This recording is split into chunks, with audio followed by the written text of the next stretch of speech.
Հայաստան-Եվրամիություն առաջին գագաթնաժողովի շրջանակում կողմերի միջև մի շարք ռազմավարական փաստաթղթեր են ստորագրվել։ Արարողության ընթացքում Եվրամիությունը հայկական մի շարք ընկերությունների եւ հիմնադրամների մտադրության նամակներ է հանձնել Հայաստանում ներդրումների խթանման նպատակով։ Բացի այդ, Հայաստանում Եվրամիության դեսպան Վասիլիս Մարագոսը ներքին գործերի նախարար Արփինե Սարգսյանին է հանձնել մուտքի արտոնագրերի ազատականացման գործողությունների ծրագրի իրականացման վերաբերյալ Եվրահանձնաժողովի առաջընթաց զեկույցը։ Միաժամանակ գագաթնաժողովի ընթացքում առաջնորդներն ընդունել են 44 կետից բաղկացած համատեղ հռչակագիր, որով վերահաստատվում է Եվրամիության անսասան հանձնառությունը հետագայում ամրապնդելու հարաբերությունները Հայաստանի հետ եւ աջակցելու Հայաստանի ինքնիշխանությանը, դիմակայունությանը եւ համապարփակ բարեփոխումների օրակարգին։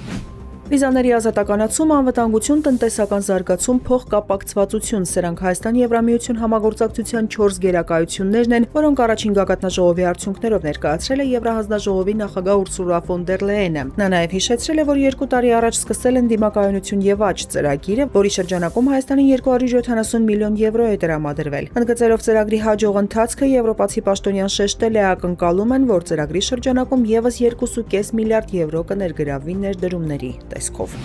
Հայաստանը Հարավային Կովկասի հետ Եվրամիության հարաբերությունների հիմնական հենասյունն է հայտարարել է Եվրոպական դիվանագիտության ղեկավար Կայա Կալասը։ Անդրադառնալով Հայաստան-Եվրամիություն գագաթնաժողովին նա նշել է, այսօր ավելի սերտ կապեր հաստատեցին առևտրի, էներգետիկայի եւ թվային տեխնոլոգիաների ոլորտում։ Եվրամիությունը կաջակցի հայ ժողովրդին իր սեփական ճակատագիրը ընտրելու հարցում, այդ թվում արտաքին միջամտությանը հակազդելու եւ դիմադրողականությունը ամրապնդելու Եվրամիության նոր առաքելությամբ։ Հայաստան-Եվրամիություն գագաթնաժողովի ավարտին ճեպազրույցի ժամանակ Bloomberg-ի լրագրողը հարց է ուղղել Նիկոլ Փաշինյանին, արդյոք վերընտրվելու դեպքում Հայաստանը պատրաստ է պաշտոնապես դիմել Եվրամիությանն անդամակցելու համար եւ դուրս գալ Եվրասիական տնտեսական միությունից։ Փաշինյանը պատասխանել է, որ Հայաստան-Եվրամիություն հարաբերություններում ահռելի պոտենցիալ կա, նա վստահություն է հայտնել, որ ռազմավարական նշանակության նախագծեր են իրականացվելու։ ԵՏՄ-ից դուրս գալու մասին Փաշինյանը ոչինչ չի ասել։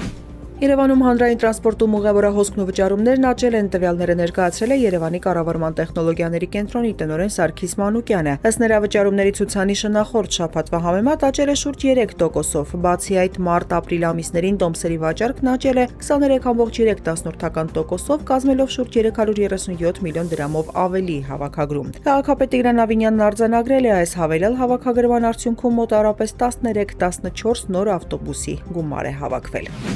Իսրայելի եւ լիբանանյան Հեզբոլլահի միջև փոխադարձ հարվածները շարունակվում են։ Իսրայելական բանակն առավոտյան հարավային Լիբանանի 2 քաղաքի բնակիչների տարհանման կոչ է արել, հայտարարելով, թե Հեզբոլլահի կողմից հրադադարի խախտման պատճառով ստիպված է գործել դրա դեմ ուժային միջոցներով։